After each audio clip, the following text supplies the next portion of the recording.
Tonight, a contrite Boris Johnson apologizing before a hostile parliament, admitting for the first time he attended a party while the UK was under strict COVID lockdown. I regret very much that we did not do things differently that evening, Mr. Speaker, as I've said, and I take responsibility and I apologize. Johnson conceding he went to a garden party at 10 Downing Street in May of 2020, amid the wave of first COVID deaths, a time when gatherings of more than 2 people were banned. The party just weeks after the Prime Minister's own near-death struggle with the infection. I believed implicitly that this was a work event. But, Mr. Speaker, with hindsight, I should have sent everyone back inside. I should have found some other way to thank them. The opposition leader not buying that explanation. His defence that he didn't realise he was at a party. It is so ridiculous that it's actually offensive to the British public. Is he now going to do the decent thing and resign?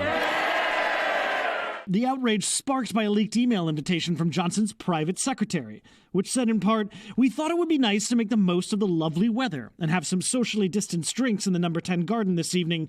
Please join us from 6 p.m. and bring your own booze." A stark contrast in tone from the messages Johnson delivered publicly that spring. I urge you, at this moment of national emergency, to stay at home, protect our NHS, and save lives. A spokesperson for the Prime Minister denies he ever saw that invitation, but now, among Johnson's own party, signs that support may be waning. He said with hindsight he would have done things differently, which for me is an acceptance from the Prime Minister that it was wrong, and therefore I don't think he can continue as leader of the Conservatives. A Snap poll showing 2/3 of adults in the UK say Johnson should resign. He needs to go. He's setting a bad example of Britain across the world. But I'd say the majority of us have broken the rules somewhere not to suit ourselves. He's only human at the end of the day. But with the next general election in the UK more than 2 years away and a defiant Prime Minister unlikely to step down, it'll be up to Conservatives to decide if they want to remove their leader from office. How does Johnson survive this one? The honest answer is it's very hard to see that. I mean, you have to have the goodwill of your own party. You'd have to sort of regain that trust. And that's very difficult at present. Like in a boxing match, he's on the ropes. All right, Boris Johnson on the ropes. Matt Bradley joins us now from outside of Parliament in London. Matt, so as you said in your report there, most people think it's unlikely Johnson will resign. He's not one to shy away from a fight. So what power does his party have to remove him from office?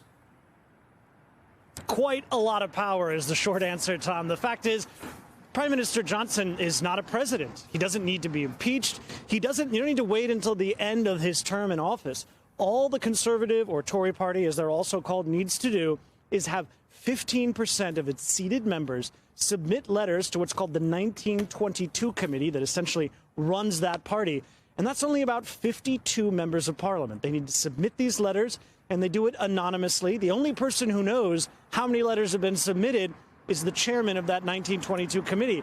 Once that's all done, once more than 50 or 52 have actually submitted those letters, then they can call for essentially a vote of no confidence and replace him just with a vote from within the party. They don't need a national election. They don't need any of that. So it's quite easy, and it's why here in Britain and in most parliamentary systems, the Prime Minister always has to watch his back.